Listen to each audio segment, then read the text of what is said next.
stylemakers that defy mainstream norms have always existed. From the stoic-chic philosophers of ancient Rome, who honed their rhetoric in bath lounges beneath the marble columns, to the Baroque vogue-masters pushing the boundaries of grandeur, and on to the 19th century dandies, whose boulevard promenades were a showcase of tailored finesse and artfully sculpted moustaches. Each era had its own champions of chic.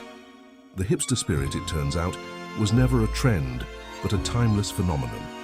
The desire to stand out from the crowd and explore alternative lifestyles is woven into the very fabric of our history.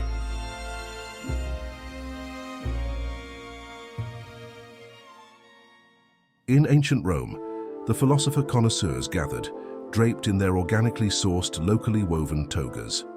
Engaged in fervent debates over the merits of Stoicism versus Epicureanism, they all the while decried the Colosseum's gladiator battles as overly populist. Indeed, the real spectacle lies not in the arena's brawls, but in the clandestine thrill of midnight chariot rallies, one might say, tipping a cup of exotic spiced wine in salute to their compatriots.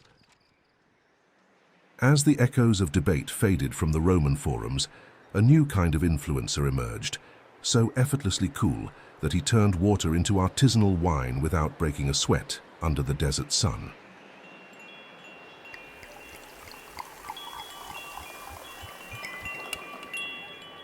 Meet Hipster Jesus, the original long-haired rebel, whose charismatic sermons on mountaintops went viral without the need of high-speed internet. Clad in simple yet timeless robes, he eschewed mainstream temples, preferring to spread his message in the open air, accompanied by an entourage of 12 equally nonconformist fellows.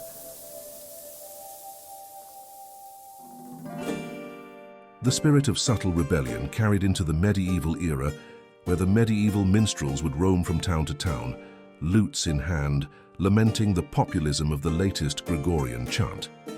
It's all about the B-sides of these parchment scrolls, they'd argue, strumming a tune that wouldn't hit the mainstream for another century. Medieval times were not all gloom and doom. At carnivals, societal norms were flipped on their heads in a wild riot of color and cacophony. Sharp-tongued jesters critiqued the status quo, ridiculing rulers and celebrating the quirky, the overlooked, and the offbeat. In a world of rigid hierarchies, these merry masqueraders embraced the chaos, their laughter echoing through the streets.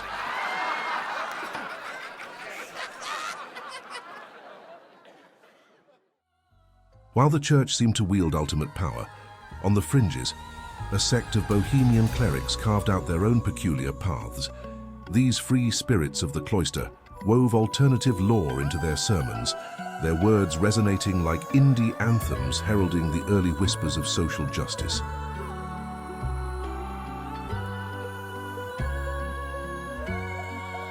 And let's not overlook the audacious, liberated nuns who cast daring glances from beneath their veils.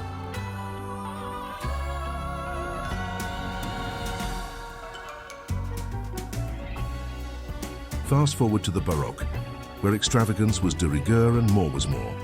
A distinct sect of hip-style savants took opulence to new heights, making the palace decor seem pedestrian. Their wigs weren't merely powdered, they were veritable landscapes of curls upon curls, aspiring to touch the ceiling. Their costumes were embellished with stitchwork so intricate it demanded a magnifying glass to fully appreciate the narrative.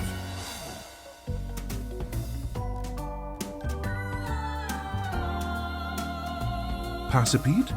Tout passé, they'd remark, gliding into a pavane with partners whose identities were as delightfully enigmatic as their own.